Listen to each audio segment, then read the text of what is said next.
Sources are all around us, from the newspaper to video feeds on Facebook or YouTube, to even such things as blogs can be considered sources. However, not all sources are created equally. What is a source? A source is a piece of information from a resource, video, magazine, or article. It contains information. Sources of information have different levels of validity. Validity is how accurate a source is based on how close to the original idea something is.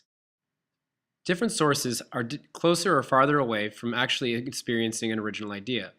Some can be question marks in terms of how close they are. Some can be way off the mark. It's important to understand which sources are valid and which are not going forward and in writing and academic. There are primary, secondary, and tertiary sources. What is a primary source? A primary source is original work or first-hand account of something. Summarizes. Primary sources are like eyewitnesses. They are the first ones to see an original idea or experience something. Such prestigious primary sources are like Nature magazine, government documents, or other such documents that are first-hand accounts of something or seen of an original idea. Some examples are novels, poems, diaries, government documents, and scientific papers are considered very accurate. What is a secondary source? A secondary source analyzes or reviews information in a primary source. A secondary source takes information from somebody else and explains it back in a summary. News sites are very famous for doing this. This may be less accurate and is not quite as valid as a primary source, but still can be cited in school papers. Because a secondary source relies on somebody else writing it, it's not always 100% accurate.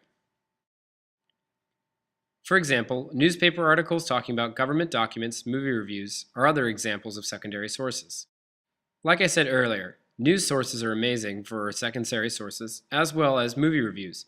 All of these are occurring because they are second-hand accounts of an original idea. What is a tertiary source? A tertiary source takes multiple sources of info and synthesizes a summary of the information. Wikipedia is another example of a tertiary source, as well as Encyclopedia Britannica. These sources take information from multiple sources and then synthesize it into a simple paragraph. Examples: Encyclopedia, Wikipedia, and textbooks. Here's another example of primary and secondary sources. Let's say you witness a car accident. Because you were the first person to see the original idea, that would make you a primary source. You then talk to a news reporter and explain what happened. That news reporter then puts it on the evening news and it regurgitates back.